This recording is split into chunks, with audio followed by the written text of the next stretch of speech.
Alrighty, you guys, recording. So hi and welcome to my channel. I'm back with a new video and we're gonna check out the kid Victor Wembanyama.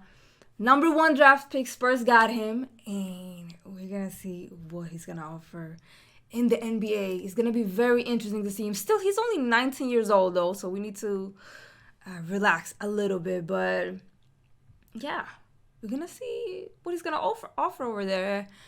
Hope he's gonna stay, out of injuries. That's the main thing that I'm like, with his height and everything, and historically with top players like that, I'm trying to stay positive though. We're not gonna talk about that. We're gonna watch a video. It says the harsh truth about Victor Wembanyama.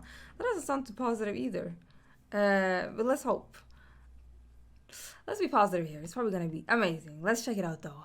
Victor Wembanyama from La France. Allez, allez. 1997, the San Antonio Spurs were one of the worst teams in the entire NBA. Finishing the season with just 20 wins and with a rookie head coach leading the way, their future was uncertain. Their two best players were an aging Dominique Wilkins just 1 year away from his last NBA season, and their franchise player in David Robinson, who was sidelined with a season-ending injury that would linger for the rest of his career. The franchise was in a downward spiral with no end in sight. But what they did have was one more chance to make it right. Coming off the worst season in franchise history, the Spurs were given the third best odds to get the first overall pick in the 1997 draft. Exactly what the organization needed to rejuvenate their roster. But according to pre-draft evaluations, the gap between the potential first pick and the third pick was... What is that? 1997 Usenet? What is that? Usenet? Or is Usenet? I'm sorry, English is not my first language. Is it Usenet? Is massive. Get the third pick and settle for a small forward out of Utah named Keith Van Horn, or win the lottery and land on the best NBA prospect in over a decade, a 4-year starter out of Wake Forest by the name of Tim Duncan. And on the day of the draft lottery, the future of the Spurs franchise and the future of the NBA would change forever. The second pick in the 1997 NBA draft goes to the Philadelphia 76ers. And that means that the first pick in the 1997 NBA draft goes to the San Antonio Spurs. Congratulations. See this guy right here? That's Spurs chairman Peter Holt. And in this moment, he was the happiest man on earth because he just won the first overall pick in the 97 NBA draft. Who he would pick was already a foregone conclusion. But not Peter or anyone else at the time knew that the Spurs just won the rights to one of the greatest players in the history of the game. And this very moment was the beginning of one of the greatest dynasties. It's really good. Not when you do like this. You do that. He did that. In NBA history. And now, 26 years later, luck would have it that the Spurs have found themselves right in the middle of another historic night once again, because they now have the rights to the #1 overall pick in the 2023 NBA draft. And the prospect they plan on picking up is going to be bigger and better than anything we have ever seen. As we get closer to draft day, the hype surrounding Victor Wembanyama is growing by the minute. Experts and analysts claiming he's the greatest prospect in the history of the sport. Some even claiming he's the best prospect of any sport ever. The franchise that gets him believed to have hit the basketball jackpot that will set them up for 2 decades of success and championships. But how good can one prospect actually be? Fans already talking about future championships for the Spurs since they've essentially landed Victor. But turning potential greatness into real winning and championships is a task that very few players have ever been capable of doing. Today's video is sponsored. Okay, let's skip. Shout out to him though for getting the sponsorships. But anyways, let's see here. I don't want to miss a second. You make amazing Out of the videos, last 25 #1 overall draft picks, how many do y'all think have won a finals MVP? Maybe 4 or 5? How about 1? There has been one #1 overall pick in the last 25 seasons who has won a finals MVP. But finals MVPs are about the toughest thing to win in all of basketball. So what about regular season MVPs? How many of the last 25 first overall picks have won at least one of those? 2. LeBron James and Derrick Rose. That's it. But how about this? How many of the last 25 number 1 overall picks do you think have won a championship? They could be a role player for all I care. As long as they have a ring, it counts. But the answer is still just 6. Winning in the NBA is very, very hard to do.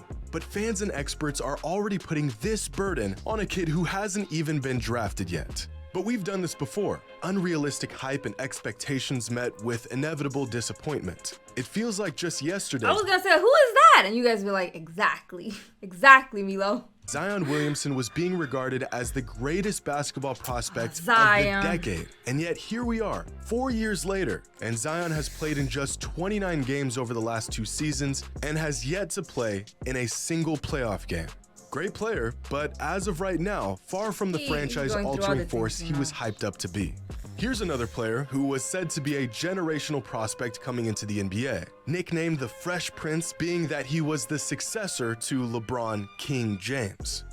This is Ben Simmons, a player that was too afraid to take a shot in a playoff game and peaked in his 2nd season in the league. And we do this to young players far more often than you would think. DeAndre Ayton is a solid NBA player. Nowhere near a superstar, but he could be a key piece on a championship-winning team. I haven't heard about him. Would you believe that just 3 months before he was drafted, he was labeled as a, quote, anomaly?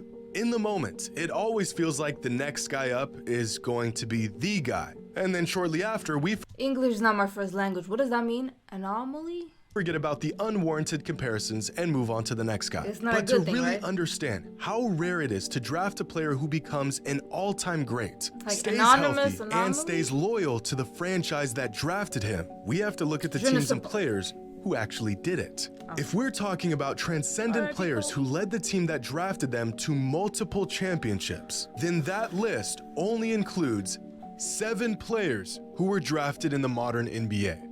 Over 3,000 players drafted since 1980, and 7 of them went on to be a loyal, franchise-altering talent. These players right here are icons, legends in their franchise and to the game, and they only come around about once in a decade. Now, if Victor is as good as advertised, he could be added to this list one day, but the path to get there is long and riddled with players who fell short. But in the NBA, even the stars, superstars, and once-in-a-generation talents struggle to win the ultimate prize. Luka Doncic has been a phenom since he entered the NBA, so far exceeding all pre-draft expectations. And yet 5 seasons into his NBA journey, and he has yet to see the finals, and even missed the playoffs in this last season. Kevin Durant is one of the greatest players to ever touch a basketball, but even he had to abandon the team that drafted him to join a juggernaut of a team to win a championship. James Harden, Russell Westbrook, Chris Paul, Damian Lillard, Joel Embiid, the list of all-time great players who have yet to win a title or find any real success in the playoffs is massive, which makes the expectations on Wembanyama all the more baffling. To think that a 19-year-old can come into a struggling franchise and turn everything around may not be realistic. And even worse, it may not even be fair to the young man. Ironically, the best turnaround directly caused by a rookie in modern NBA history was by Tim Duncan. After the Spurs drafted Duncan, their win total jumped from 20 wins in 1997 to 56 wins in 1998. A 36-win jump in Timmy's first season with the team and a championship in his 2nd season.